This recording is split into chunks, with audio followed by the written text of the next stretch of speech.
Recently, in the last couple weeks, the MNsure program, which of course was the response to the federal healthcare law, the state-run healthcare exchange, this healthcare exchange that was going to have 500,000 people on it and has, a couple 100,000, if that, even on it, has been a huge disaster from all accounts, given the expectations it's had. Now, there might be some people that say MNsure is okay right now because they adjusted their expectations, but what we were told it was going to be in 2012 and what the reality of the rollout was are two completely different things. And now MNsure has had their second CEO or head of the MNsure program resign in about 2 years. Scott Lights, who took over for April Taub-Malmlove just a few months after the disastrous launch of the MNsure Healthcare Exchange program here in Minnesota, has also announced that he is now resigning to actually head up a nonprofit healthcare think tank. Is actually what he is leaving for. A replacement, Mr. or Mrs. Poole has been announced as the replacement. I'm not very familiar with them, as I'm sure most Minnesotans are not. But let's just explore this MNsure program for a second. This was the first piece of legislation signed by Governor Mark Dayton when he was elected to office in 2008. 2010. The reason it was passed in 2008 as a federal law, Tim Pawlenty let it sit there until 2010 because that's when states had to make a decision if they're going to jump in with the federal exchange or have their own state-run exchange. He left it alone because it would depend who those people of Minnesota voted for. The people of Minnesota voted Governor Mark Dayton in. He wanted to have our own state-run exchange. At the time, I was supportive of the issue because I felt a state-run exchange is better than the federal exchange. If we have to have it, after the Supreme Court ruled, yes, the healthcare law was going to stay.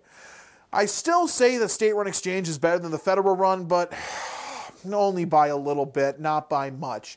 This thing has been plagued with huge rollouts from day one. People having trouble getting their information, making sure they had insurance. And of course, after year one of the healthcare exchange, the healthcare provider preferred one, which 60% of the people that signed up for private insurance on the healthcare exchange actually signed up for, that 60% provider preferred one is actually out of the game right now.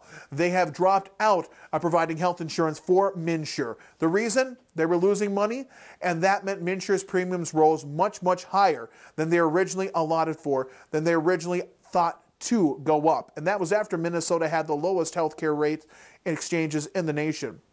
The other part, when I talk about a couple 100,000 people signing up on MNsure, only a few thousand, tens of thousands of them have actually signed up for private healthcare exchange. Most of them use MNsure to sign up for government healthcare exchange, whether it's Minnesota Care, which is Minnesota provided, Medicaid assistance, something along those lines. Very little of it has actually done what it's supposed to.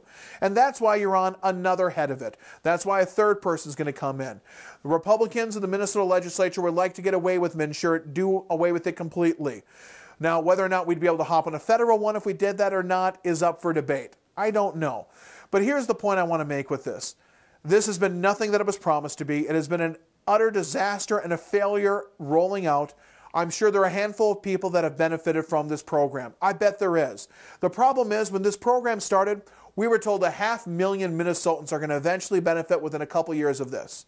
That's a pipe dream that's not even close to coming true. That's an overestimate that is just ridiculous.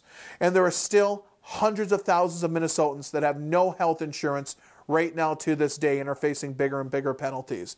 So what's the future of MNsure? I don't know. But if the last couple years is any indication, not very bright.